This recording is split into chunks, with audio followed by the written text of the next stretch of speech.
Good evening, and my name's Otene Rewati, and I work for Auckland Council as a Senior Advisor Māori Outcomes, and today it's my privilege to begin this session in the way that we begin things at Council, and with a blessing, and just some thoughts around that. So there's a saying in Māoridom, "Ma te rongo ka mohio, ma te mohio ka marama, ma te marama ka matau, ma te matau ka ora." What does that mean? I can hear you saying. Through perception comes awareness. Through awareness comes understanding. Through understanding comes knowledge. Through knowledge comes well-being. And as we come to have this conversation this evening, we have another saying in Māoridom that goes, "Ko te kai o te rangatira I kōrero." The language of chiefs is about talking to each other. So if you want to be someone that leads people, you need to be talking to others. Can't do it by just talking to yourself. So this evening, as we come to hear this conversation, I'll just open it up with a blessing today. So the blessing is about the baskets of knowledge. So we have, legend tells us that Tāne ascended to the heavens to bring back 3 baskets of knowledge for mankind. So I paraphrase that to be the baskets of the knowledge of yesterday, the baskets of the knowledge of today, and the baskets of knowledge for the future. So, so that mankind may develop and look after itself, really. So without much more ado, I will say this blessing for us. Kei noi tātou, let us. Tēnei au, ko te hokai nei I taku tapu wai. Ko te hokai nuku, ko te hokai rangi, ko te hokai ā. Tō tupuna a tāne nui arangi. I pikitia ai ki ngā rangi tū hāhā, ki te tihi o na manono. I roko hinga tū rā, ko I o matua kore ana ke. I riru I hoana nā kete o te wānanga. Ko te kete tuauri, ko te kete tuatea, ko te kete aranui. Ka tiri a ka paupau a kia papa tūnuku, ka puta te ira tangata, ki te whaiao, ki te ao marama. Tūturu whakamaua kia tīna, haumi e hui e, tai ki e. Nō reira inga mana, inga reo, rauranga tirama. Hara mai, nau mai, whakatau mai. I roto o tēnei whare, he whare kōrero mā tātou, I roto o tēnei pō. Aha ko te iti o tēnei rangi, ka nui te mihi kia koutou. Welcome to this session tonight, Auckland Conversation. And even though it's the shortest day, a big welcome to us all. Nō reira, huri no tēnā koutou, tēnā tātou katoa. Kia ora.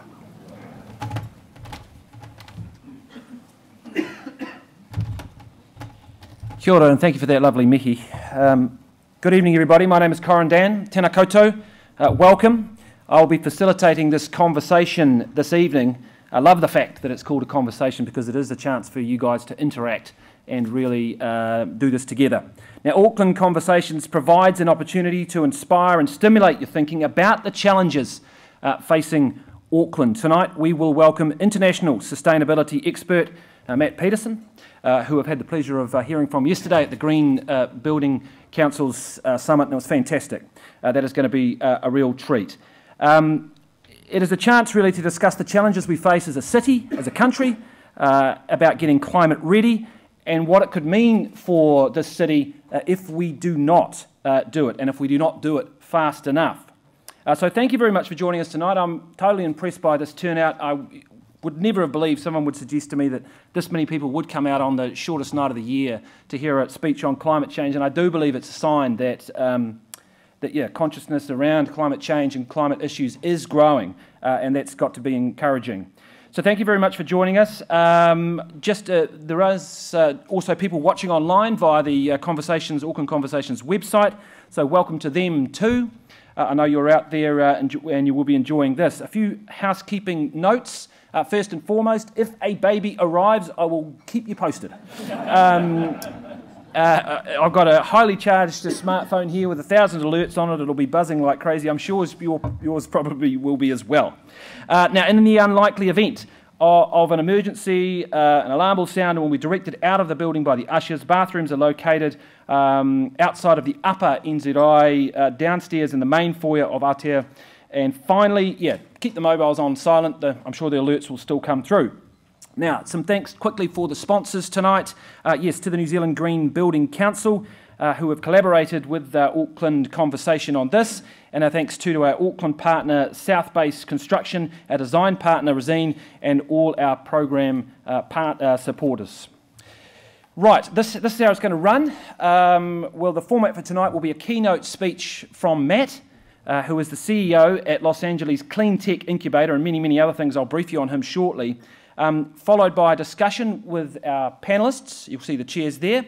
And then we will open up the floor for questions as part of that discussion. And we're also using Slido, which was new to me yesterday at the conference, but is a great tool. It's an interactive tool that allows people who perhaps don't want to stand up and ask a question, can go to the Slido website, and you can then ask your question via that. It's pretty easy to use. You don't need an app. You just go to Slido on your browser, and you'll see that you can just put in the hashtag green code, and then it's really easy. A little box will pop up. You can put in your question. They will be collated by somebody else somewhere, and then they'll pop through, and I can relay them through to the panel. I strongly recommend you do it. It's an excellent way to get some questions through. Now, we also, but if you do feel like standing up and asking a question, there will be microphones available as well. We also welcome you to tweet in terms of the social media. Keep it coming. So you can hashtag that, hashtag AKL Conversations.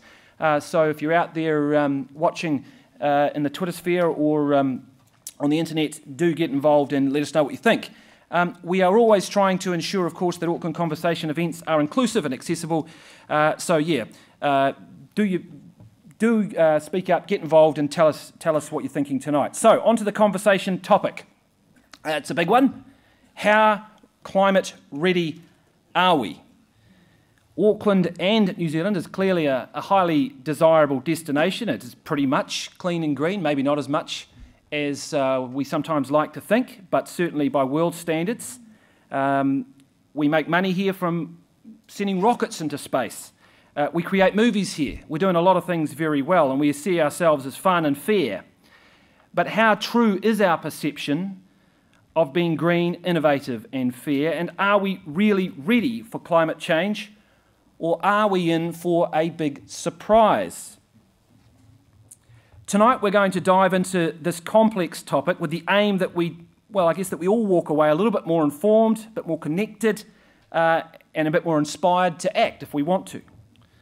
And that gives me the chance now to introduce Councillor Chris Darby, who would like to come up and give a formal welcome.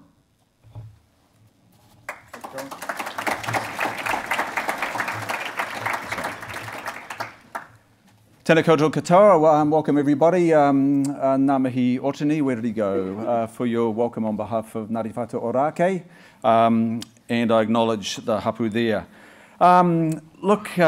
Greetings to you all. It's the longest winter night. We often get confused, don't we? The shortest day, longest night, but it is going to be the longest night. And I understand that the solstice is at 10:27 tonight. Get ready for it. You might have a baby at the same time.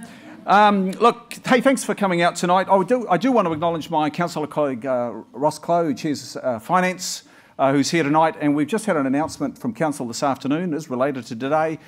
We've just lodged, had accepted on the market $200 million of Council green bonds, our very first green bond. First green bond in the nation, and the market just swallowed it in 3 days, and they want more.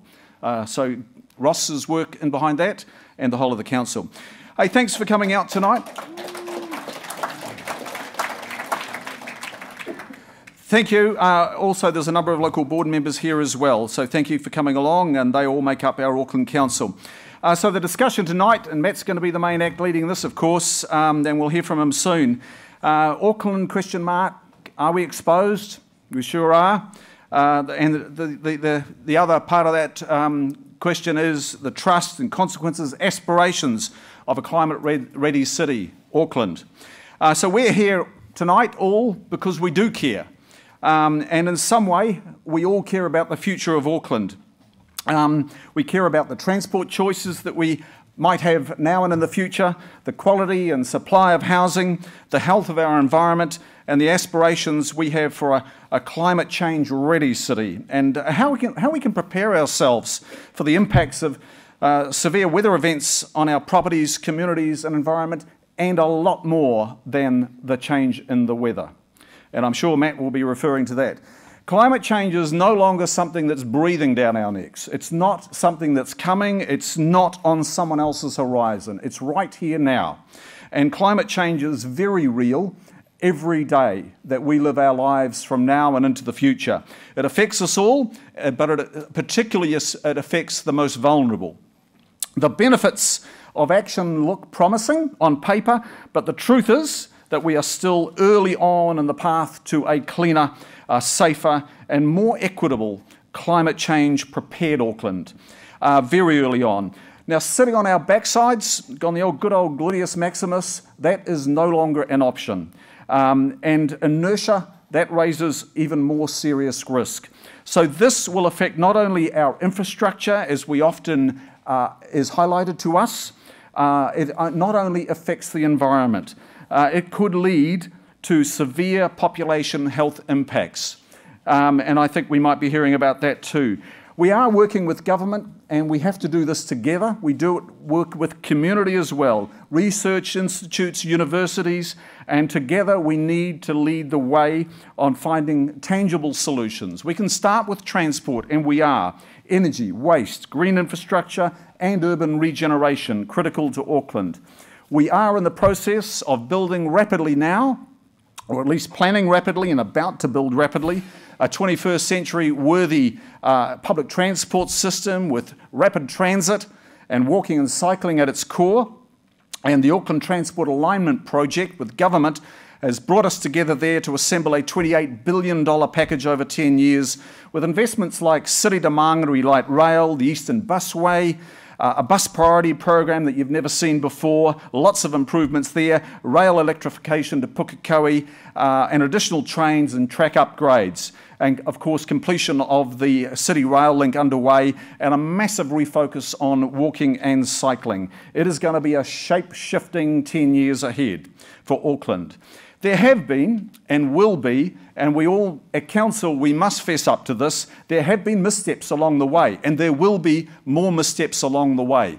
We are going to make some errors along this path to being climate ready Auckland, and we have to acknowledge that we will make some missteps. For example, nowhere in the ATAP document, the much lauded ATAP document, the Auckland Transport Alignment Project document, did the words climate change appear. They weren't, if you do a word search, it's not there. We've covered our bases, of course, with the Regional Land Transport Plan, just confirmed yesterday at the Auckland Transport Board, and there it is solidly embedded, and we need to and must ensure a continued and prioritised focus with a coherent plan of action going forward. So we've got some challenges here. We've got Auckland's transport network is the biggest source of emissions. For Auckland, that is. The nation is different.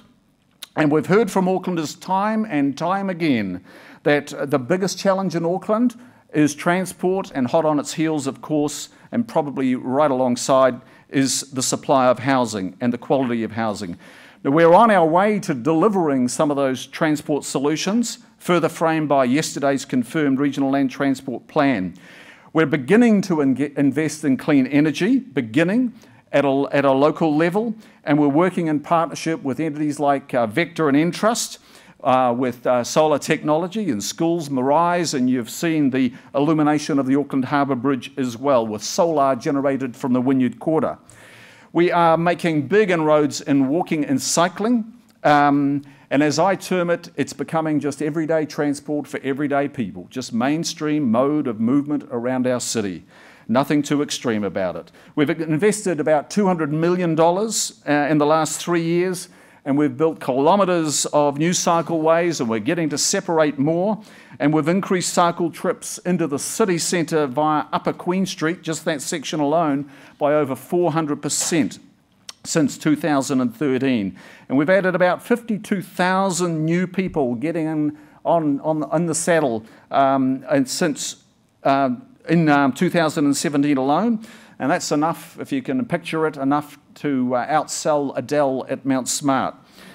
So more's on the way, and I'm promising you that with the confirmation of the Regional Land Transport Plan yesterday. One dear to my heart that I've been working on for far too long, it's eaten up a decade of my life, is Skypath and Seapath, and hopefully I'll be riding that and you'll be riding that in the summer of 21. So look, lots happening there. We're future-proofing and greening our infrastructure, but not enough. We're going to crack the pace on there. A lot happening there. We're daylighting streams all over Auckland.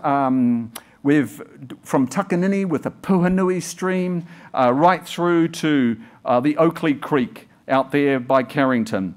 We're managing our waste better and investing better there, shifting to a more circular economy. Community recycling centres are proving hugely popular. And of course, every tonne that goes there is a tonne that's not going to landfill. And we are also, Auckland is creating quality spaces for people, as you've seen in the city centre, the waterfront. We're embarking on a big waterfront reveal in the coming couple of years leading up to the America's Cup. We're enlivening our waterfronts from the Waitemata waterfront right across to the Onehunga waterfront, and we'll have a key announcement on the Onehunga waterfront in the next few weeks. And from communities of Avondale, right through to Manukau, and if Takapuna is willing, we'll even revitalise that place as well. So I think you know what I mean, don't you?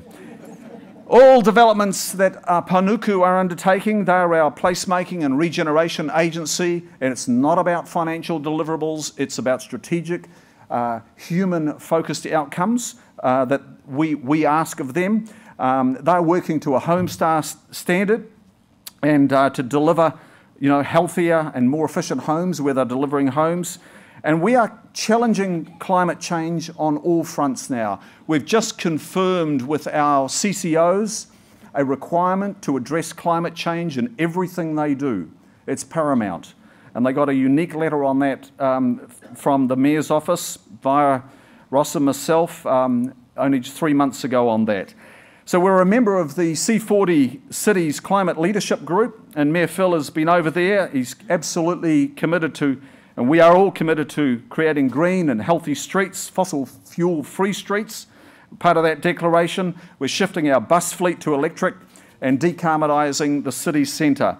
Last year, C40 bestowed upon Auckland their coveted International Waste Award. So we're winning on a few international fronts as well, but we need to continue to learn. We're doing reasonably well, but we're just out of the starting blocks. We just want to be best technical experts in the world at that, working with the best technical experts in the world, the practitioners and the city leaders. So today marks 2 weeks since the launch of engagement on Government's Zero Carbon Bill and Auckland's Climate Action Plan. You can get involved by providing input on that, and to the government, of course. We welcome that. One thing I'd like to mention today as an intro is a statement of coming up, I think 10 or 11 months ago. 10 months ago, I think it was, our Prime Minister called climate change my generation's nuclear-free moment. I think it's struck a chord with many of us. It really sat in my memory very, very strongly. At that time, it was a bit of a catchphrase, and it was repeated with probably not a lot of understanding. And the government have now committed to the Climate Commission, and James Shaw is leading a whole body of work, and I'm absolutely confident that we're going to see some real change come out of that. But for me, I went back to that nuclear-free moment. I was, I think, late teens or something like that, or I won't tell you. I recall that moment anyway, and it was early 70s. That's what Jacinda Ardern was referring to. And my strongest memory of that moment, I started to reflect, and I remembered a big Norm Kirk, the then Prime Minister, and this nation, this small nation, big little nation, bottom of the world, sailing 2 frigates with a cabinet minister aboard to the edge of the Murua blast zone. That's what she was referring to. So it wasn't a catchphrase, it had meaning behind it. It meant we've got to be bold, we've all got to step up, the leadership at the top echelon has got to step up, and all the leaderships, Auckland Council, leaderships of companies, and leadership within families, leadership of individuals, we all have to step up. That's what happened back in the 70s. Everybody stepped up. That action of Norm Kirk summoned the nation, and it summoned the attention of the world. The big little New Zealand down the bottom of the world shifted from stand by to stand up and act. And that's what we need to do on climate change. And I'm sure that's what Jacinda is referring to. And the results immediately followed. One of the greatest challenges of our time, the G20 leaders have said of climate change. This is our generation's moment. In our time, and it's of our making, climate change is upon us, and we have no choice but to deal with it. And that change is not limited to what we often think is the weather, droughts, coastal inundation maybe. It is also about species extinction, large-scale crop failures, rampaging new diseases. It's about volatile financial markets, and it's also about the risk of armed conflict and mass migrations. And if you think the migrations that arrived on Germany's border and the other European nations was related to just conflict, think again.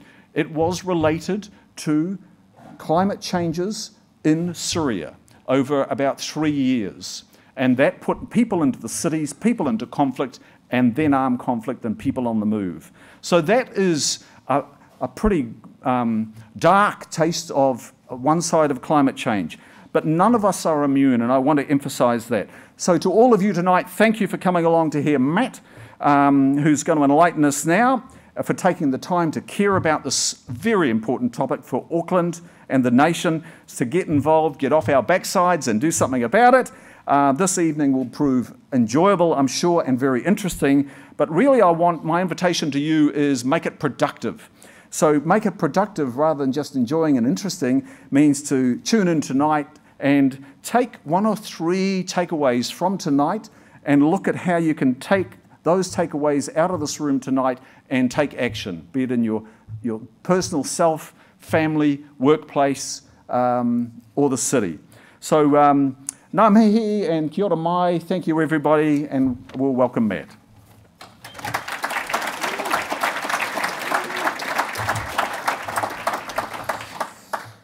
All right, thank you very much, Councillor Darby, much appreciated. Right, let's introduce Matt Peterson now. A long list of achievements too, I can tell you. He is the CEO at Los Angeles Clean Tech Incubator. Prior to joining that, he was appointed as the first ever Chief Sustainability Officer for the City of Los Angeles, serving as CSO for 4 years. Matt was also the Chief Architect of the groundbreaking Sustainable City Plan and helped create the Climate Mayors. He also co-founded Global Green USA and led the organisation for 19 years as President and CEO.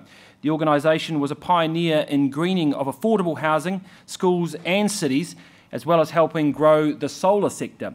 Now, in the aftermath of Hurricane Katrina, Matt put forth a vision and mobilised resources to green the rebuilding of New Orleans. Matt is chair of the Climate Mayors Board, a board member of Global Green USA, Habitat for Humanity of Greater LA, Centre for Environmental Health, and the Sir Edmund Hillary Institute for International Leadership. He's also a member of the Council on Foreign Relations, the LA Sustainability Leadership Council, and has served as an advisor to the Clinton Global Initiative on Energy and Environment, while a CGI member for 10 years. It is quite remarkable that you found the time to get here. It's an impressive achievement. Matt Peterson, if you could come to the stage, thank you very much.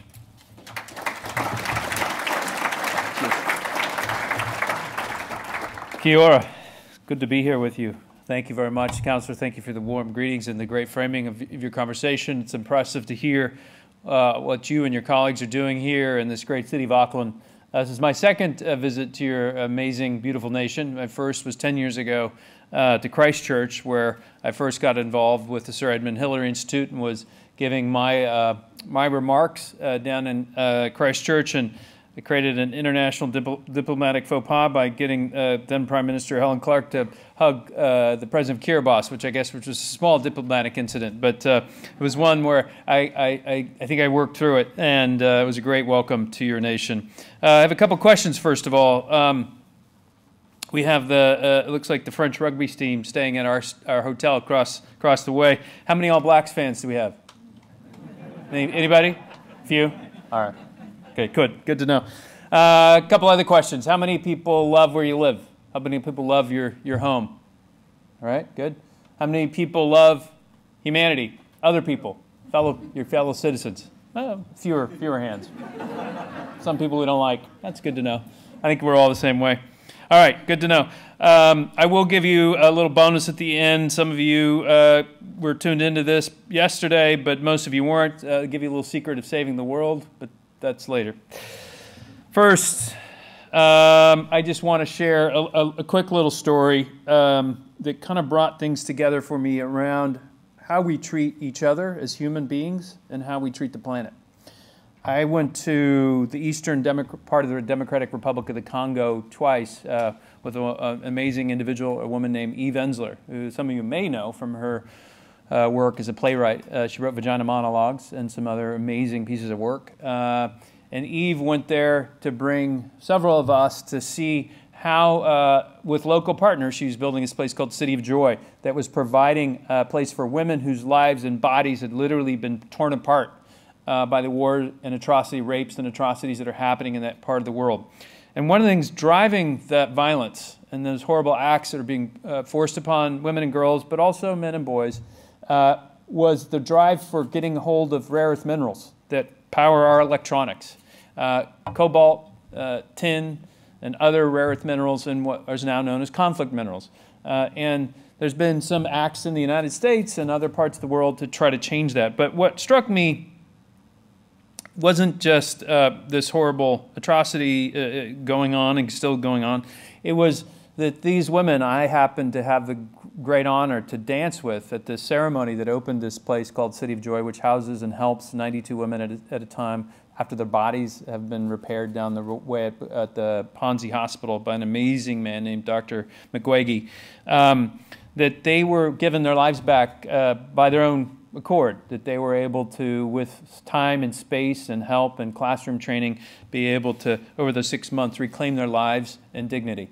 And many of them were going out and starting businesses. So this, to me, was the pinnacle of really seeing how the most acute point I could ever find in my life of how we treat the earth and how we treat other people. They come together, and we need to remind ourselves of that around fairness and equity, climate change, and that we really can move forth together in tackling equity, economy, and the environment together. It's fundamental. So quick story that sort of brings to life a little bit what Colin shared. I started something when I was running Global Green looking for citizen entrepreneurs because we need governments to act, we need corporations to act, we need cities to act, and we also need to take responsibility for a corner of our world. So when I left Global Green, I kept the idea alive and I called it Citizen E. And so for my 50th birthday, a little over a year ago, I asked friends and family to give money to help support an individual we would find in the United States who was taking responsibility for a corner of the world. So just about a month ago, we finalized our search. We picked a winner, and her name was Bronte Velez, an amazing young woman who had decided to turn violence into hope after she lost a friend to gun violence in the U.S., something that is really, unfortunately, acute in the United States versus the rest of the world. And she did that in a way that connected the dots. She said, let's take guns, melt them into shovels, and plant trees on the 50th anniversary of Martin Luther King Jr.'s assassination in Atlanta. So she planted trees. She did that. She melted these guns with some partners, turned them into shovels, planted trees throughout Atlanta, including at the Martin Luther King Center in Atlanta. And to me, she really embodies that sense of hope and opportunity to bring together these crises and really a chance to heal each other and heal the planet. So citizens. We need citizens. Tell us her name again. Bronte Velez. Citizens, cities, and clean tech are the sort of the theme I'm going to frame here for with you. But this next part of my journey takes me into the city of New Orleans, which Colin talked about here. This is when I was able to give then the head of Green Cross International. I ran the U.S. affiliate Global Green. Mikhail Gorbachev was Green Cross International president, and I took him down to the lower 9th Ward in New Orleans, one of the most vulnerable and the poorest neighborhoods in the city of New Orleans, that was devastated by human hand of not just failure of infrastructure, but of course climate change. Storm surge and storm intensity made worse by climate change, combined with the failure of the levees. And this whole neighborhood in the lower 9th Ward was just completely washed away. The lives of primarily African-American families whose homes have been passed through generations and whose income and lives are very vulnerable, and most would never return. So along the way, we decided to say we're going to green the schools, we're going to green the city, so we leveraged some grant dollars from the Clinton Bush Fund after Katrina, $2 million. We got the school district to build showcase schools with better daylight, where students are shown to learn better and test better when there's better daylight, better air quality in those classrooms. We also built this showcase of a home that's now a village. I don't have a photo here of the final product, but this was about a decade ago, where this well-known individual partnered with us to do a design competition, Brad Pitt. And and we then built 5 single-family homes, the first green homes in the lower 9th Ward, 5 LEED Platinum homes. And then Brad went on to build about another 2, I think 50 to nearly 100 now. So there are more LEED Platinum homes, the greenest standard of homes in this neighborhood, more than any other place in America. And to be honest, it had nothing to do with me or this famous guy. There was an individual named Pam DeShiel, an activist in our neighborhood, before I showed up, before Brad Pitt showed up, and said, we're going to rebuild this neighborhood to be the first carbon neutral neighborhood in America. And that was she'd built that support from the community to do it. Otherwise, we would have been these interlopers saying, we're going to force you guys to rebuild the way we want you to rebuild. She'd built that community support, and that's really who's the true hero, Pam DeShiel. So working with cities across the country, then I turned my work to the city of Los Angeles. This building is famous, our city hall, not just from the show Dragnet. Anybody remember that show? So many. But others, of course, where our city hall has appeared as a star in movies and television. And really there in the city, we created our first ever sustainable city plan. You can find it online at plan.lamayor.org. It was the first comprehensive plan of its type for Los Angeles, focused on equity, the environment, and economy. Again, how do we make these things work together to create a better, more robust city? Los Angeles may be known as the home of Hollywood and lots of other things, but we're really moving faster on the path towards sustainability. Just 2 weeks ago, Mayor Garcetti, our current mayor, made a commitment to make LA to be carbon neutral by 2050. So our previous goal was 80% reduction over 1990 levels by 2050. Now we've moved to carbon neutral. The city is moving towards 100% clean energy. We started that when I was there. We're moving towards zero emissions transportation, all electric buses by 2030 for the city and the county. And on and on and on about the things that we're beginning to do. Yesterday talked about some of our building initiatives as well. But while there, we did something that was important. When President Obama was in the White House, we collected these mayors across the country from cities that were early adopters, leaders, not just C40 cities as Auckland is, but some smaller cities, cities of 180,000 even, that were really making a difference in places like everything from Somerset, Massachusetts, to Berkeley, California, to Los Angeles, to Houston, Texas, where there was a strong mayor in this oil and gas city. These mayors here, Mayor Garcetti on the right, Mayor Ruggiero of Knoxville, Tennessee, and Mayor Marty Walsh of Boston, and Mayor Turner of Houston, who's not pictured here, really all came together to lead this group of mayors to put wind at the back of President Obama going into the Paris Climate Agreement negotiations.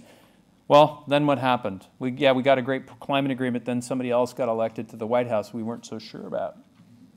So we went from 33 mayors. We sent an open letter around within 2 weeks after Trump getting elected, or some say he who shall not be named. But and we had 70 mayors all of a sudden sign this letter saying, Trump, please, President-elect Trump, please work with us. Cities are on the front line of climate change, but it's also where the heart of innovation is happening. These are where the solutions are on the front lines, where we're changing people's lives. We're not just filling potholes. We're putting in transit. LA just passed a $120 billion transit initiative, the largest infrastructure investment in the country. Come work with us across the country to put infrastructure in place that makes us more resilient, to fight climate change, to reduce greenhouse gas emissions, to protect our most vulnerable. We got silence. Months pass. We get word that he's going to pull out of the Paris Climate Agreement. We prepared for that moment. The day in the Rose Garden in the White House when he pulled out on June 1st of 2017, we were ready. And we had 70 mayors that day, by that time, who said they were going to adopt the Paris Climate Agreement in their city. By the next day, we had 170. Within 2 weeks, we had 350. Now we have over 400 mayors committed to that same goal in 47 states across our country. So the voice of climate resistance and the will of action is alive in the United States of America. We will continue to lead. Yes, California is really known as a leader. There are 12 other states across the country that are joining with us. And not everything's perfect, just like it's not perfect here. You need a better building energy code here in Auckland and in New Zealand. I've heard that, and we're going to do what we can to share our knowledge there. Same in California. We're still heavily dependent on the extraction industry of oil. Los Angeles was built on oil, but that's not our future. Our future is moving to zero emissions transportation. And one of the success stories that we put in place, I went to this place called LA Clean Tech Incubator. This was a fun little greeting I got my first day. Welcome, Matt. Is we, excuse me, are focused on startup companies. So again, citizens, cities, and clean tech. These are our various solutions, some of which are really exciting, like our first electric airplane larger than 2 passengers that will be in the air in the world will be by our startup Ampere. They'll have 8-passenger electric airplane that can go up to 100 miles by the end of the year. They're going to do their first test flights by the end of the year. And a lot of other exciting companies. And we have this amazing campus that is a stunning example of a partnership between our municipal utility in the city of Los Angeles, between City Hall, and we're a nonprofit. They built this facility, 61,000 square foot space, clean tech, co-working space, event space, prototyping center, and it's owned by the city. They gave us a $1 lease. Then they said, hey, go do great things. How rare is that? Really amazing and trust and innovation that's happening to move forward towards a cleaner future. I won't go into this. You can look at our website, laci.org or LACI. We're focused on creating jobs, cleaning our air, because our most disadvantaged and poorest communities suffer the most from poor air quality, and then we're also working to reduce greenhouse gas emissions.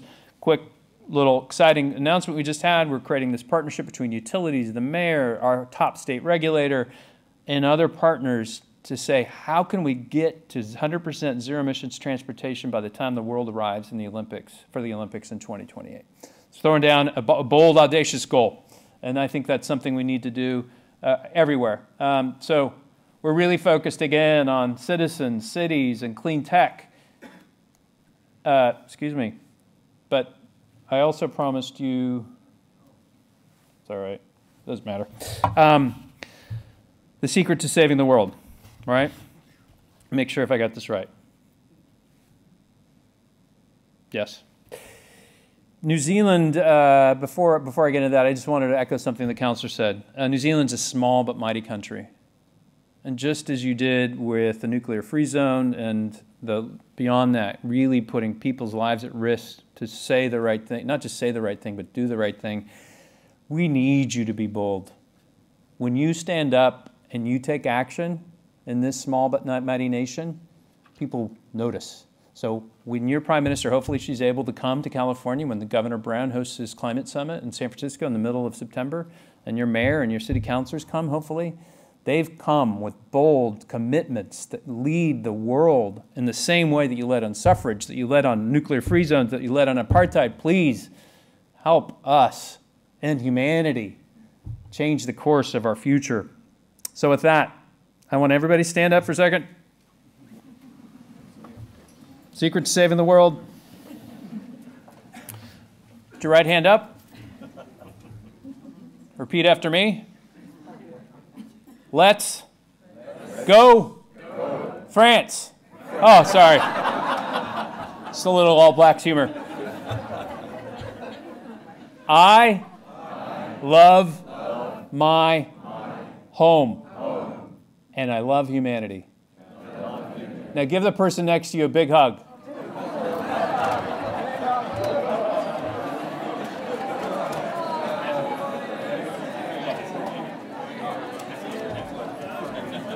That's enough hugging back there.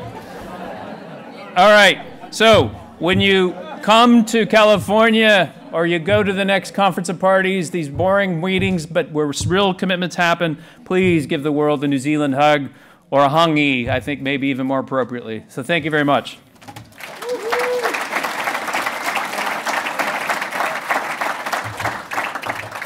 Thank you very much, Matt. Fantastic stuff. Right, we're going to actually, Matt, you're going to come back up if you don't mind and take the seat down the end, and we'll bring up a panel now, which we're going to open up to questions from Slido and also from the floor as well. I'll try and alternate them. And our panellists, we're very lucky, we've got more international guests as well. I'd like to invite CEO of the Green Building Council of Australia, Romilly Madju, if you could come up. Thank you very much.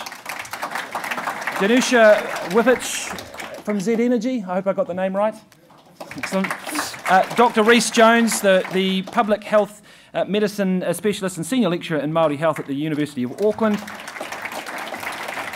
And John Moreau, Chief Sustainability Officer at Auckland Council. Welcome to you all. Right, if I could get things rolling.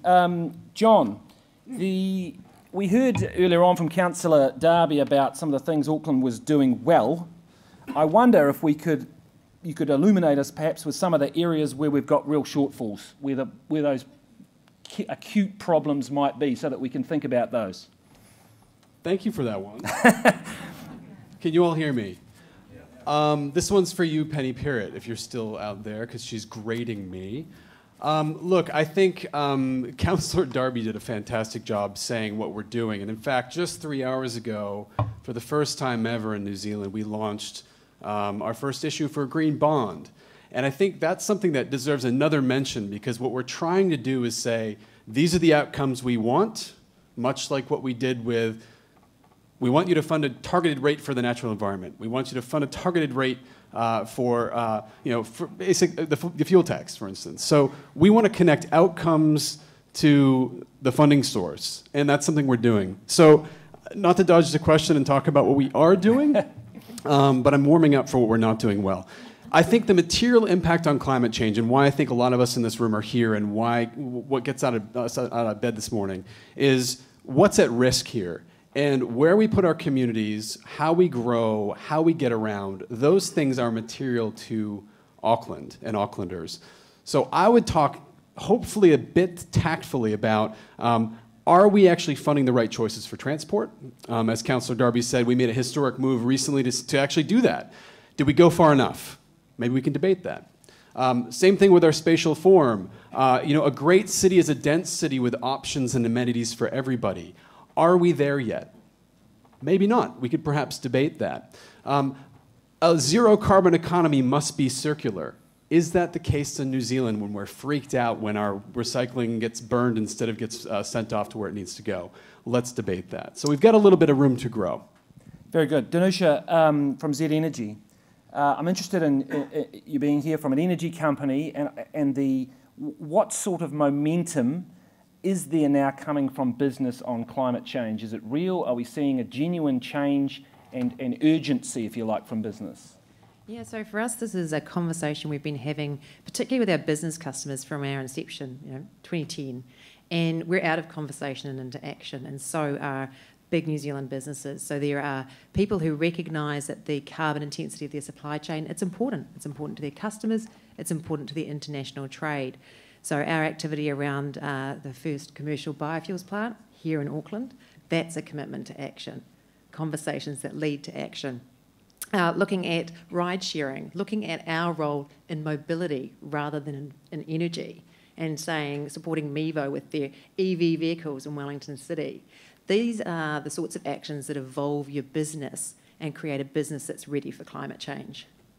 Very good. Romilly, from Australian perspective, I heard you making some comments yesterday. I mean, I wonder, is actually Australia maybe a little bit ahead of the pack when it comes to, or a little bit ahead of New Zealand in terms of targets and getting your act together and some of this stuff?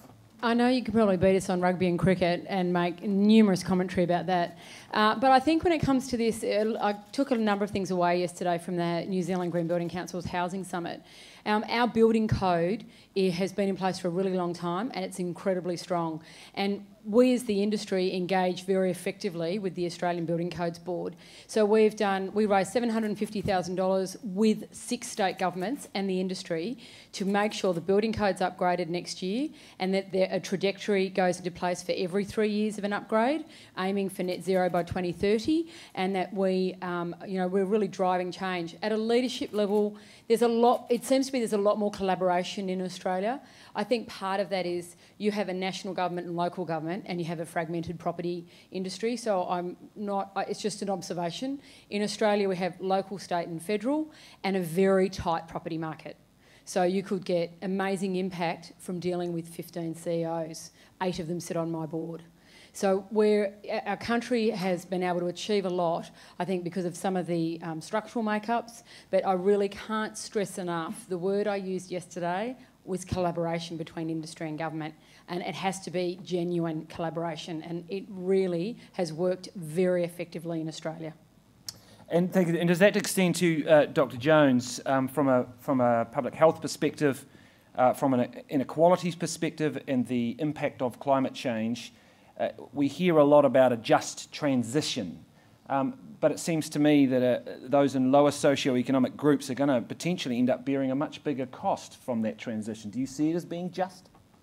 Oh, it all depends on how we do that transition. And so I think that you're absolutely right that not only will climate change impact people like Māori communities, Pacific communities, low-income neighbourhoods hardest and first and worst, but also the actions that we might take to address climate change can also, disproportionately affect those communities and exacerbate inequities.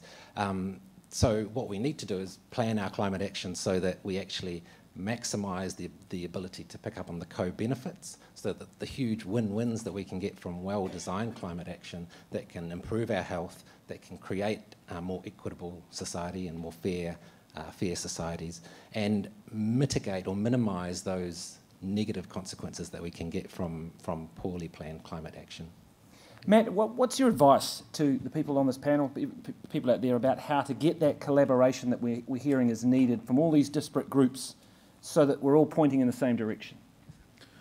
Well, I mean, I hate to be trite, but trust is obviously the key place often to start. And one of the reasons when I give talks like that, I try to end with the hug as the secret to saving the world, is because it's shown that oxytocin goes up when you have human contact, and that what is fundamental to trust is that connection. So whether it's a handshake or a hug or a hungy, this is a piece of how we build trust, and collaboration is only possible with some willingness as well as some form of trust. So I think that's universal, hopefully, in the world in the way to build trust. But I think you've got to find where you do have to build that trust, to find points of agreement, identify where you have disconnects or a gulf of disagreement, and find how you build on those areas where you agree. So I think that's true in any process. It's certainly my experience, and others are probably much more expert than I could ever be on that topic. But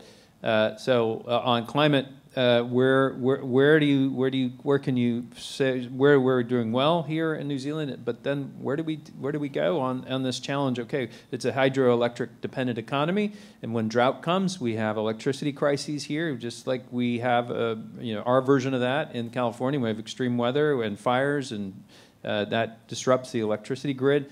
You need resiliency in the grid. You need some distributed energy. You need some battery storage or pumped hydro storage or whatever it is to be able to have that resilient grid, to be able to work through an earthquake or extreme situations when you do have a drought and electricity crisis, so you don't have to always turn to coal and natural gas. If you're going to move to a carbon neutral economy, you have to tackle these. And so how do you get people to work together? Of course, and And the built environment is often one of the biggest sources of greenhouse gas emissions besides transport. How do you really reduce the energy load through the housing mix and find those places to build towards and throw out some big, hairy, audacious goals and see how you can work there to get there sooner? And then, yeah, you're not going to necessarily get there right away, but I think if you're not bold at a time like this, then it's a challenge. Danusha, we've heard from Simon Bridges. He said that he wants to sign up to the Climate Commission, so we're looking at carbon budgets down the road at some point. Did you need that in business? Did you need that bipartisanship, or are you just going to get on and do it anyway? I think it helps a number of businesses. So for our business, we made the choice to determine our own future. But for wider business in New Zealand, that certainty that's provided in the structure and the government structure enables long-term decision making. You've got to remember, a lot of New Zealand businesses are small businesses. They're people who are making decisions for today and tomorrow to make decisions and commitments that are 10 years in the future. They need to know that there's not going to be a flip-flop around them, that they can make commitments, make choices around how they're going to, de-intensify the carbon in their chain or invest in carbon circles with clarity and certainty. All right, I'm going to bring in some Slido questions that are coming in now. John, there's an interesting one here. In light of the issues around central government, but will Auckland Council propose a regional carbon budget? This is from Nick Bishop, by the way, versus sector budgets that cross regions for the zero carbon bill. So it's an interesting idea, isn't it? I mean, are you going to have your own carbon budget? Yeah, thanks, Nick, for the question. If you are here, look, we are right smack dab in the middle of this thing, and that's what's really exciting. Just 2 weeks ago, as Councillor Darby said, we launched our engagement on our local climate action plan alongside central government's zero carbon bill. To me, that's pretty exciting because we're saying, just in the spirit of trust and collaboration, let's do this together. And it's great to hear also that, the opposition, Simon Bridges, says, yep, we're going to sign up for this. So it's pretty much all hands on deck, and we've agreed that. Now what? In the Auckland context, we would be foolish not to align with an ambitious central government goal. That's been laid down quite clearly by the Prime Minister, by the Climate Minister, James Shaw. So we will undoubtedly want to align to that. They're also talking about sector targets. We would want to align with that. And in fact, when we talk about our material emissions in Auckland, it's transport, folks. It's how you got here today. It's the choices you have to get home. It's how you keep you and your family safe where you go. It's about transport. So if we don't tackle the material impacts through carbon budgets, we won't really be cracking the problem. Dr. Jones, would you expect those carbon budgets to have some sort of subsidies for low-income New Zealanders? Absolutely. I think, when we look at a lot of the actions that we need to take to address climate change, carbon budget and particularly, putting a price on carbon is almost always regressive. It almost always impacts on low-income communities, those who are already struggling, those who are going to be hit by climate change hardest the most. And so what we need to do is, when we're using the revenue from those sorts of mechanisms, is reinvest that in ensuring that we don't exacerbate those inequities. And I would also pick up on John's earlier kind of questioning around, are we going far enough? And I think, and thinking about the level of ambition that we have, both within the zero carbon bill, but also more locally within Auckland. And I'd just put out the challenge there that I think our level of ambition is nowhere near where we need to be. We should be aiming for zero carbon in the 2030s at the very latest. And I think a lot of the targets we have and a lot of the sort of ways that we think about going about addressing those challenges are really not even in the ballpark of where we need to be. Romilly, in Australia, what sort of targets are you the most? Is that a target you'd be going for, 2030? Where is your government's leadership in comparison to or let's put it down to city level leadership as well? Can you give us some comparisons? Sure. So the federal government's quite interesting in that we have a conservative government, but we have, as the Green Building Council and along with neighbours, have done two things which is interesting with our federal government, considering they're so conservative. One, we're becoming a pathway on the National Construction Zone and Construction Code, and I've made it quite clear that there's a trajectory in place. The other is we are the deemed to satisfy on the National Carbon Offset Scheme, and so neighbours and Green Star are partners in that.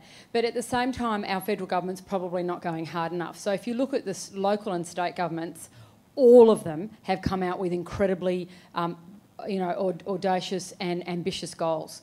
Adelaide's a great example. They came out and said, we are going to be the first city, and so I give this challenge to John. Adelaide has said, we're going to be the first carbon neutral city. And the mayor went, don't know how we're going to get there, but we're going to do it with you. And we are a partner to that. And they have basically made the bold statement, made the target, and then worked with the community and the state government, because the state government had nowhere to go. Once Adelaide had made that announcement, they were kind of like, they'd look silly if they didn't support it. ACT government, which is seen as a quasi-local government, is basically going carbon neutral. It has got the most amazing, that's Canberra, it has the most amazing wind farms and solar farms, and has just gone incredibly boldly at what it's going to do. So it's ignored the federal government and just taken a really high leadership approach. And all our local governments are doing some fantastic and mandating neighbours in Green Star and taking leadership seriously. But when it comes to net zero, it seems to be new builds by 2030 and existing buildings by 2050, and it's just, and the industry's done the same. Like, they've all just set it down and said that's what we're doing. Great. Look, here's one that's coming from Slido. I might throw this at Matt to see what he thinks, because it's an interesting one. It says, how do you include the disability sector in your plans when so many of the climate change initiatives are for able-bodied people? Is that something that you've thought about in terms of your thinking, Matt, and your experience? Well, what it makes me think about is, disadvantaged communities, whatever, or whether they're able-bodied people or who face challenges that we need to anticipate. I'll come back to that in a second, but I wanted to talk about your earlier question around our poorest, our lowest income families and communities. They are disproportionately burdened both with the impacts and the costs. And what we've done in California is, with our cap and trade revenues, made sure 25% of those billions of dollars every year are invested in low-income, disadvantaged communities, and that we give them additional incentives based on income levels to be able to buy. We get people who buy a used pickup truck to have a gardening business. How do we get them the incentives to be able to afford a cleaner burning vehicle, or even an electric vehicle, if possible? And so we're allowing sort of double counting of incentives to be able to make it easier for that. Back to the fundamental question, I think that when we were working with Habitat for Humanity, a volunteer-based home building organization that works with families, one of the things that we looked at was resource efficiency. And whether you're in a wheelchair or you're eventually going to become an elderly person, where you're challenged, we need to anticipate those needs regardless of who's going to live in that home from the beginning, and be able to have a place to bolt in a bar in the bathroom so you can hold yourself up getting out of the bathroom and not have to rebuild the wall. And simple things like that, and having more lower level light switches. So it's not really square to the question, I don't think, but it is a different way of thinking and approaching the challenge. So we put resource efficiency in together with the realities that somebody may become disabled or challenged in terms of their ability as they get older to move about. So how do we put those things in from the beginning? Danusha, Z Energy, you've been sort of in the climate space for a while now, which is often a bit counterintuitive given you're an energy company, but tell us about you have to make a profit, the costs of doing the climate change side of things. Do you see it as a cost, or do you see it as an opportunity, or is it something you see as part of your overall brand, so you write it off that way? How does it work? It's not a write-off, it's an investment. So our business needs to evolve, and climate change is a way to engage with volatility. It's a way to expand your conversations, your inclusive conversations with the concerns of others. The conversation I had earlier with someone is, it's amazing what you can repurpose from our history, the things that we know how to do well, analysis, insight, forecasting, and repurpose them for what we're doing now around climate change. So our white papers on mobility, our discussion around how will people move, we're less concerned about what we do today and really concerned about being, and really excited about being, part of the solutions for tomorrow. So all the skill set that we have, all the things that we've learned how to do, we can use them to take on this challenge, to work with everyday people. We see everyday people 65 million times a year. They talk to us, they work with us, they visit our stores.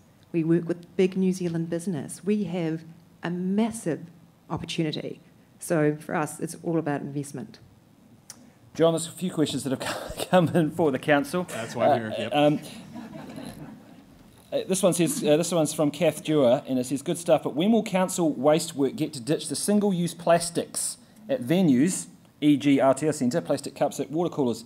I raise this, do this question because it is sort of it's something quite tangible and quite small, but people are getting pretty serious about with plastics. Completely broadsided by this question. I had no idea it was going to come up. It's not topical at all. So just before I get there, I just wanted to pick up on something Danusia said, and actually something that Otini said in the opening. And I think it's back to knowledge, actually. There's something really strong there about knowing what we need to do and actually knowing what the impacts are going to be. I also wanted to take the opportunity to shout out my team, all of which have worked really hard on something that actually has us have a stronger command of that knowledge. So we just recently commissioned, along with our CCOs, along with almost all units in council that deal at all with climate change, NIWA, to forecast what the climate impacts look like for Auckland over the next 100 years. Various scenarios, things like soil moisture, things like temperature, things like sea level rise, rainfall. What does that look like for Auckland? That's the knowledge we actually need to make better decisions. And I just wanted to pick up on that point from the opening and also from Danusia. On plastic bags, let's talk about taking the tangible that we touch every single day and using that as almost a commitment, a personal commitment to do a couple things. One is just do the right thing. You know, we actually do need to do that. So I'll take that on council. I've got feedback by email today about that exact thing from a council employee who was disturbed by the fact we're not doing it well internally. I just outed us, okay? If we can't do it, how can we expect the rest of Auckland to do it? So point taken. But I ask everybody to make the connection between that one individual act and actually the bigger picture. That plastic bag is part of an ecosystem of production, consumption, waste that we don't think about very often until we touch it. So every time you touch a plastic bag or disposable cup, think about what goes into making that, the energy, the people, the smarts, and just command that we do that differently. Stand for the fact we need to do this differently. Maybe right now we don't have a good choice. We only have bad and less bad. But actually, let's commit ourselves to thinking about the bigger picture. That's an independent, almost it's a political act, you know, and it's maybe a little bit, symbolic at this point. But let's make that an act that connects us to the bigger picture. So can I just add in there, Woolworths in Australia, as of tomorrow, has banned plastic bags. So it's also on the retailers and you as consumers to use your voice. And Woolworths, obviously, with Coles, is our biggest retailer. And the consumers use their voice, and so then others will follow. So it's also, if there's any retailers in the room, why don't you ban the plastic bags?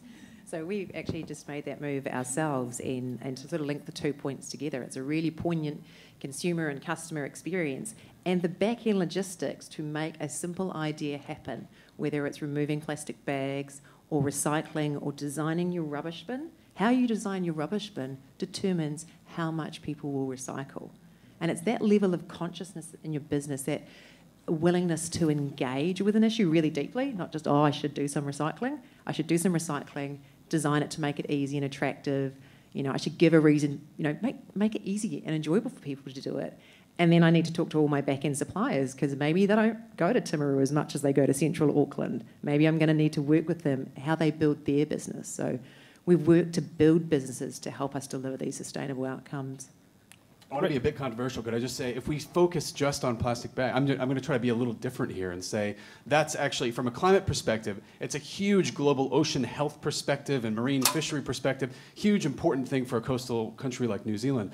But for climate, unless you take it to the bigger picture and the bigger system, it won't matter, really. All right then, green roofs.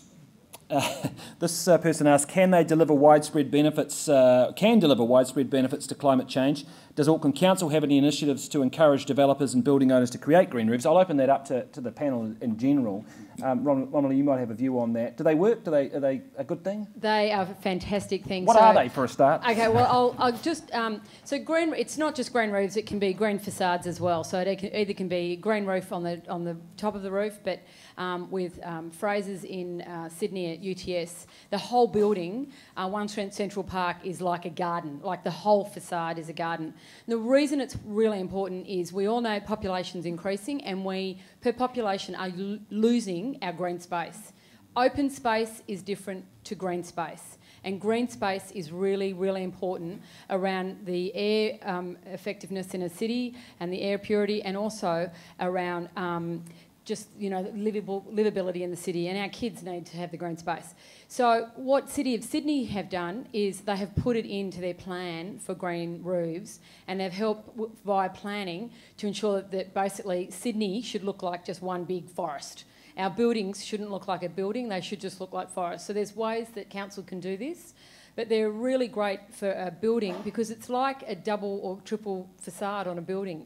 It literally is like cooling the building down. It has such fantastic impact both on the building, the people in the building and the city. Three quick points. We've got 3 green roofs at council facilities, or sorry, 5 maybe. Not a huge number compared to the facilities we have, so hold us accountable there. They work. You got to be smart and clever about it, but they work, so there's a huge opportunity there. And as part of something that will be rolled out relatively soon, our urban forest strategy as council considers in an urban environment that green roofs are part of the urban fabric, or of the green fabric, not just street trees, which are hugely important in parks, but also green roofs. Huge opportunity. It's an interesting issue. So if we head towards a point where, is it at LA looking at compulsory solar panels for new builds? This is going to raise an issue that cropped up yesterday. It's going to raise the cost of building potentially. Not maybe it comes down over time, but Rhys Jones, for low-income New Zealanders, how can they sort of contemplate a solar power situation when they're struggling to get a house?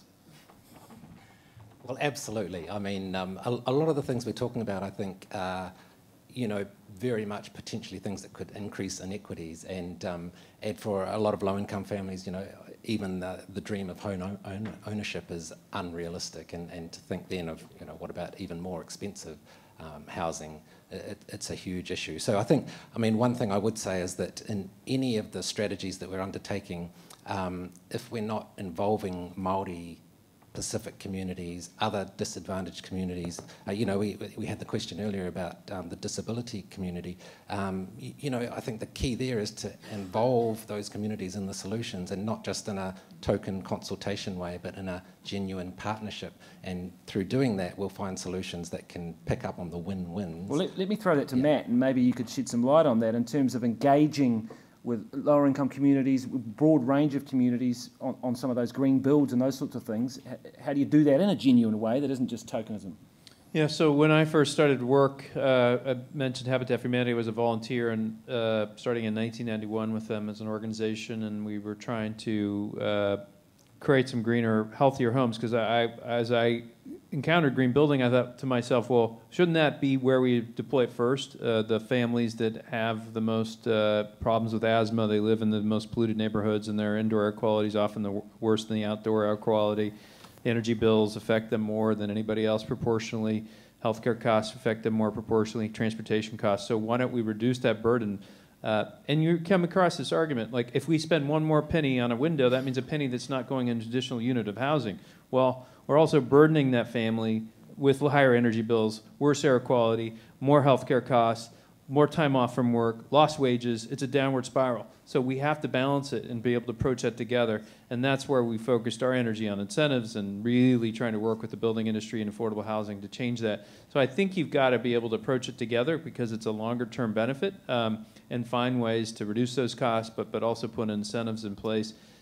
But one of the things, to your question, that we discovered when we started working with the Housing Authority, which is public government housing, is the residents said to us, oh, we love trees, but when they're in the center of the courtyard in our housing, that means a shooter could hide in that tree and shoot down at us. When you've got lights, you need to make sure they're protected so nobody takes them out. So you do need to engage people and think about it. Now, that doesn't mean you get rid of trees, no, but you find the right kind of foliage and trees that people are more comfortable with and be able to work through it. Can I just pick up a point on disability? We created a voluntary standard a number of years ago called Livable Housing Australia, and it's for the aged and the disabled. And so when people are building houses, they either have bronze, silver or gold, and it really has forced our industry, when it comes to homes, to really think about how they're designing and building those houses for the future so people can stay in their home if they're aged. And it's all those things that you need to think about, because we do have a lot of people in our society that are, are either disabled or aged, and the houses, we need to think differently to how we're used to. And it's really, because it was an industry and government collaboration, it has been really great for going forward. And then picking up the public housing, in Australia, when the government's put out that they want the industry to build new public social housing, it is got to be to a Green Star standard. So it's making sure that the energy and water bills are so significantly reduced because they're getting the same houses as other people are getting. So it's just making sure they're inclusive and there's equity in how we're building. Now, we've got about 15 minutes left or so, so if there's any questions in the audience, we do have people with microphones at the back, and we could maybe start taking a few from the audience. As people go up there, can I just add to something Romilly just said? Thinking about access and age communities, there's a couple key points that we need to really keep in mind as a city. One is that providing people the chance to age in place is critical. And it's actually something that is mentioned quite explicitly in the Auckland plan that was just refreshed. That's a great community where you can actually be in a place for your whole lifespan. And then beyond housing, beyond actually the house, thinking about equity in terms of public space and safety and transport choice is critical for a city that's going to be world class. All right, have we got a question at the back there? Yeah. Yes, I was wondering, is there a conversation going on about having individual carbon rations that one could then sell if you didn't drive a car? So that way, if you were poorer, you'd end up getting paid. And if you were richer, you would pay your way, but this ration would go down over time till the 2030s. Interesting idea. We're opened up to the panel. Well, there's been talk of carbon budgets individually, and the best you could ever find was an online calculator to tell you what your carbon intensity was or your carbon footprint. And if you travel by air, your carbon footprint skyrockets, and that's a challenge. But to your point, I think one of the things that's interesting about technology is, so people about here, but I would guess it's been a topic of Bitcoin and cryptocurrency. Well, the real underlying innovation there is blockchain technology. And we are seeing startup technologies and startups come to us saying, all right, we're using blockchain. So if you have solar panels on your house, you could actually sell that to someone else, and that chain of custody is there and real. And utilities are beginning to think about, all right, we don't need to put in a meter every time we put in an EV charger. We could give you a lower rate using blockchain technology because we know that you're using it tied to your charging your car. Or if you are a lower income individual in your carbon intensity and you could demonstrate that through blockchain technology, maybe you could actually do that where you have a verifiable or lower footprint that can be then create a credit bank that you could then sell to someone and get some income. It's a possibility. It's becoming more reality with the potential of blockchain. I think that's a fascinating idea, because I look at, what are the sort of current challenges you face inside of business. So we know one of the simplest ways that we can reduce our day-to-day carbon impact is by having great telephone calls, great teleconferences, no need to travel, the quality is the same. And we ran a scheme where you sort of, self-nominated every time you didn't get on a plane. You said, I didn't do this meeting face-to-face. I called the client, we agreed, we've gone from quarterly meetings to quarterly meetings, but only every other one is face-to-face. Like, we had that conversation. What we never brought into it was this idea of making that value move in the company.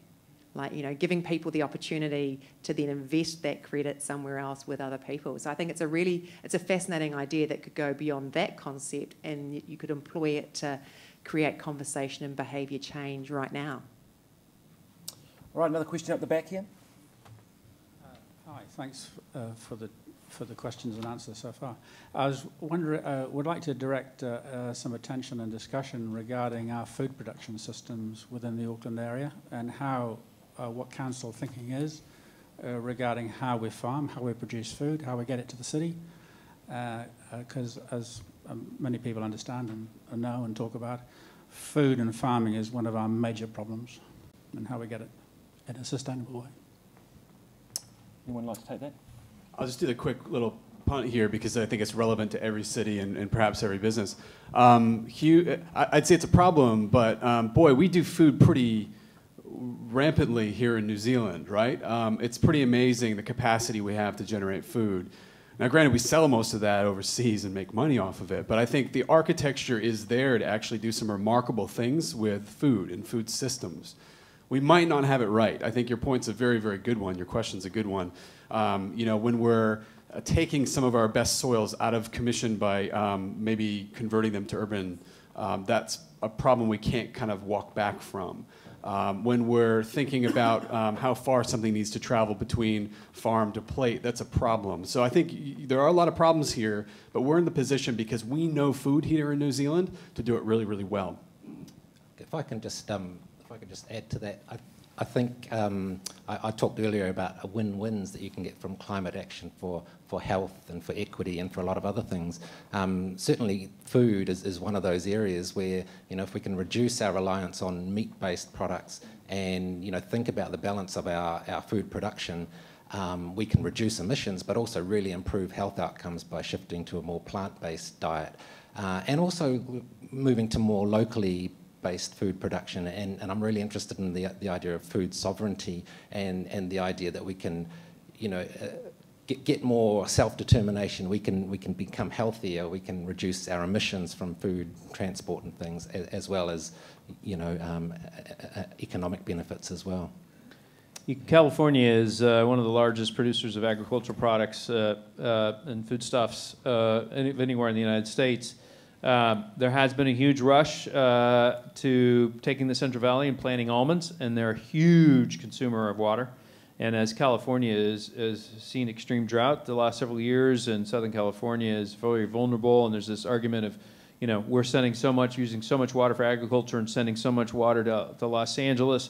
We're a completely imported water-dependent city, but we're changing that. We're working on changing that. It's all part of it, and that the electricity that is used to move that water both to the farms and to the cities is enormous. I will say, and it's something we've got to think about, and the methane that's produced off of particularly any animal protein-based economy is enormous, and we need to think about that and how we address it through consumer behavior as well as biodigestion and better ways to manage these places. The agriculture community in California, the Central Valley, has become one of the largest producers of solar PV electricity in our economy. They've had rapid growth. They see it as an opportunity to reduce hedge their future risk in terms of electricity costs, as well as produce revenue. So I'm going to do an Australian-New Zealand thing to an American. I don't know if the Americans have done this, but the Canadians, both in Vancouver and Toronto, have urban farms. So they look at that space, and I'm sure it happens in the US, but I'm just being cheeky. But in Toronto, where I was 2 weeks ago, the space that's not being used, the local government releases it out at a very small rate to the local community to farm. And so they have vegetable patches to grow herbs and vegetables and so on and so forth. And in Vancouver, where you see the big roads and anywhere that there's land, in Vancouver there's these fantastic urban farms. And in Australia, they're building herb patches when you've got a tree, and they've put a box around it, and there's herb patches, and it's an edible garden. So as you're walking down the street, you can grab, you know, whatever you want to grab out of the edible garden. So I think there's some really funky and fun things you can do to bring urban gardens back into our cities. Can I build off Romilly's fun? I mean, the whole food thing does a couple of big things, which is back to what Matt started with in the beginning. We like humanity, don't we? Or we love humanity. I mean, it's an opportunity for us to do something that's really essential, whether you're talking energy or transport or food or whatever. It's to decentralize and really localize that system because it feels good and it happens to be more climate resilient and more low carbon. So there's a whole suite of reasons we want to do that, and it's partly related to fun as well. It's a question that's come in actually, it was to Matt, but I can open it up to you all. Why is local government more engaged than central government on climate change challenges? And perhaps it is because you mentioned, but Matt, do you have any view, Romilly? Well, it's really true. I mean, if you hear my former boss and mayor of Los Angeles, Eric Garcetti, and a number of other mayors, cities are on the front lines of climate change. The impacts, whether it's sea level rise on the eastern seaboard, the Gulf Coast, and our lowest income neighborhoods are most vulnerable in these communities. Extreme heat, that's one of our climate crises in California. We're having hotter summers and longer fire seasons that build on that extreme drought, all these implications of climate change. And cities are in the front lines as the fires and lead to flooding and mudslides in our cities and near cities. So that's why, cities feel it the most, our residents feel the most, and that's where also innovation's happening. And we're looking at this zero emissions future for Los Angeles, and we've got vertical takeoff and landing coming, or in our case, what's been innovative is something that nobody saw, which are electric scooters. So we've been inundated with birds and limes, and I'm sure they're coming if they haven't come to Auckland yet, but people love them. They go up to 11 miles per hour. They have changed people's behavior. They are really something but cities don't know what to do with them. And so now cities are catching up. And this kind of innovation, so we're all focused on autonomous future. Well, the game changer right now is these electric scooters that people are riding about. So people are doing without helmets, and they're riding in the middle of the streets. They've got safety. They're leaving them everywhere on the sidewalks. Yes, people love them, but they're also a challenge. So I think cities are where these innovations are happening, whether they're intentional or not. I'll just see if there's any more questions. If you've got any more questions from the floor, but I'll take. Sorry, carry on, Denisha. I was just going to say, if you think about it, there's a disconnect between us as citizens with our federal politicians. Like, there really is. I mean, the chance of any of us walking into the door quickly with a federal politician is low. But we're so close to our local government because our councillors, we've got access to them, and it really is about access. And I think which is why cities are leading all over the globe, is because they're the ones that are being affected, that are communicating so closely with the individuals and the citizens. Whereas when you get up to state government for us and then federal government, there is a disconnect. I wonder whether we need different things from our local governments and our national governments in the same space. So a national issue is somebody's real challenge and real problem. It's not a hypothetical discussion or something they need to do something about. It's something they live every day. So that engagement across our different sectors of government, moving in the same direction and looking at who can effectively make the changes that are needed. I was just going to add quickly that it's more of a call to action to those in this room. Right now, you can actually have your say on the zero carbon bill. You can go and say what you want for the government to do in terms of its ambition around zero carbon for the nation. And at the same time, you can actually get involved with us as we develop our plan for what Auckland should look like. So it's really all hands on deck in this room. I'd like that commitment from almost everybody in the room to be able to do that with us. All right, great. We've got a question over here. Hello. I've got family in Australia, and I find in the Gold Coast they spend so much more time inside with air conditioning. Now, I love Auckland, and I think we're moving to the ideal climate. We're the real Goldilocks place. Not too hot and not too cold. And you can be outside in balmy weather all the way from late October, November, all the way through to May. So in fact, I'm probably using less electricity and things because I'm not having to use the heater to the same degree during winter. And because it's so beautiful during the summer, I'm not having to need the air conditioning. So it's not always the argument. If you look at the whole world, there is an issue. But in any particular place, there in fact may be benefits. And we've always got to be a bit careful with the message that it's all doom and gloom, because some areas are actually going to benefit from it. Even in regards to farming and things like that as well. I think it's a good point, but the uncertainty it throws up is a disbenefit. And so, there are 4 specific storms that hit us this year in the last 6 months that we were pretty surprised about, 1 in 100-year events. And so, yes, there are some great benefits of a climate that we all feel more comfortable in, but we can't predict this stuff very well anymore. And that's going to be a challenge to our businesses and our communities. Got a question over here in the middle. Thanks very much for your great comments. I'm Lindsay Wood. I run a company called Resilience Limited. I'd like to pick up on John's comment, Reese's comment about us not setting the bar high enough. And I think there are a lot of areas we can think outside the square where we're just too scared to tinker with our lifestyle. For example, I liked the suggestion about the carbon credits before. I think we need to give more thought to that. But Vancouver, I understand, has encouraged, for example, businesses to move to a 4-day week. suddenly you're only transporting 80% of the time, and then you're also freeing up the traffic on other days. When the school times are either holiday time or school hours shift a bit, we wind up with suddenly a great drop in transport congestion. I'd be really interested to know the comments of the panel on the potential of those and whether they're being explored or not. Thank you. So I really like the idea of thinking outside the square, and I'm going to take this in a perhaps slightly different direction than you might have been expecting.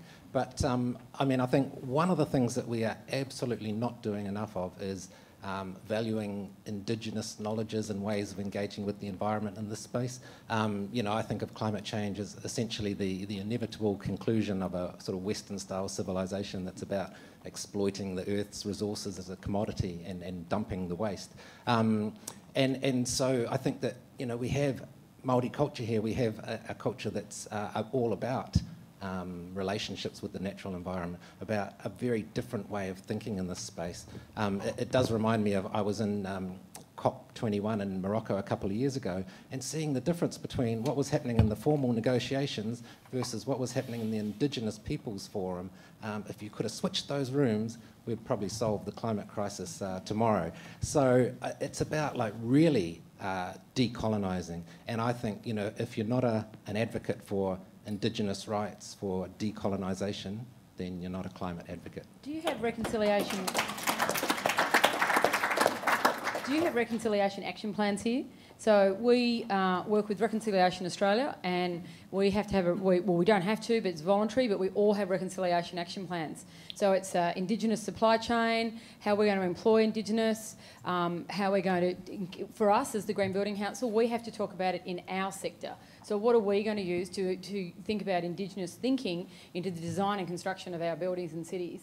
And in Australia, it's really, really big. If you don't have a reconciliation action plan, it's called a RAP. It's like, well, where are you going and what are you doing? Yeah, so I think if I take that comment and bring it into the business world, diversity and inclusion, you know, there's no point having 5 people around the table discussing something who actually all have the same perspective. That's not a discussion, it's a reiteration of the ideas around the table. So having a focus and a clear plan on how you're going to bring different perspectives into the room, and that's something that we have been focusing on for the last year, and it's a challenge because it's really easy to bring people into your community that have similar ideas to you. So how do you critically challenge yourself? How do you hear new ideas? Every business can apply that thinking now. There's nothing else that needs to be done. And your conversation around Vancouver, my experience often is if you stand back, instead of trying to solve the problem is traffic, think about what really matters here. Like, why am I even having a conversation about this? Why does it matter that we're all going in to work at the same time and causing these traffic jams? And then the conversation shifts. It also becomes a really accessible conversation and human conversation, because you don't have to be an expert in traffic flows and timing of light signals to work out what matters. You need to be a human who wants to be with other humans doing some things and also likes to live a particular way. So that, for me, when we think about what we can do as private citizens in our organisations, when we go to work and challenge each other about what we could do better, come at it from what really matters here. Why am I engaged in this? And go and find opinions that, you know, ruffle your feathers or make you think differently. Give you pause for thought.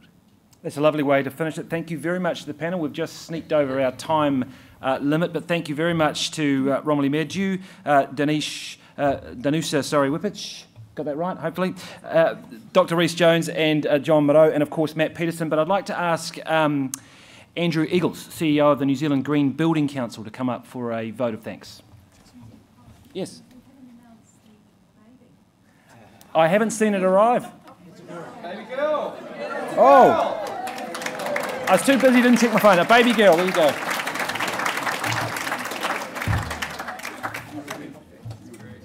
Well, nobody stole my thunder there. Thank you. There he was sitting in his chair thinking, I might get to say it. Hey, no, that's fine. Isn't it wonderful? And, you know, reflecting just on that, let's see if we can segue into this. Don't we want a better society for our children and our grandchildren?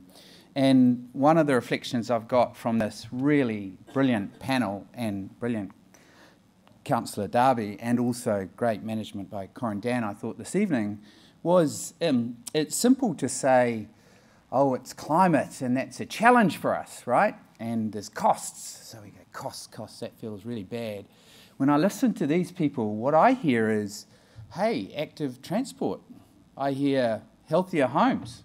I hear more connectivity with people. I hear dealing with inequality. And I think that if we can keep up with that, we can do things that are really, really impossible. So I wanted to say thank you to the panel. I've been asked to just reflect a little bit. Councillor Darby, huge respect for all of your work. Let's be bold. I loved it. And great work. I think we need, it's a funny thing, isn't it? Because we're asked to comment, and I get asked to comment on how we're doing. We want to say, you know, it's good. The green bond is good. The Sky Pathway is great, and the work on transport is good. It is good. Maybe it's 5 or 10% of what we need to do, but we need to still celebrate that. Matt, trust, audacious goals. And also, you know, what did we have? 20 mayors. And then someone came along and it was a bit hopeless. What happened? 460 mayors. Come on! You know, let's keep pushing. Reece, we need to think about inequality. You know, and I think this is so valid. The Productivity Commission has said that to get to where we need to, carbon price per tonne of carbon needs to go to $250 per tonne. So that's going to hit energy, that's going to hit food prices, that's going to hit our bills. So we really do need to think. And I love Matt's, we've got this brilliant thing where Reece raises an issue. 20 minutes later, we get from Matt, oh, by the way, 25% of our carbon tariffs went to help those in lower socioeconomic groups. So there's a potential in all of this. And then an audience member, how about carbon rationing? Wow, look at that. Because then, actually, the carbon that someone in a lower socioeconomic group doesn't spend has a value. The thing I get excited by is actually there's a potential to build a far better Aotearoa through this challenge, and I think that's interesting. Danusha, I love using our skill set to adapt to the changing climate. And this isn't a spend, it's an investment where we make this challenge, these changes. And John Murray, huge hat off to your team for the analysis 100 years ahead. I mean, what foresight, we need that for the Prime Minister's grandchildren. Romilly, you know, the Australians, they come over here. She said, let's use our voice to drive change. And I think that's a challenge for all of us, for actions with supermarkets, you know. And it's true, my dad, he's a raving right-winger. And he said, I'm not so sure about this climate change thing, Andrew. I said, thanks, Dad, that's really good. you know, Dad, you know that's what I do.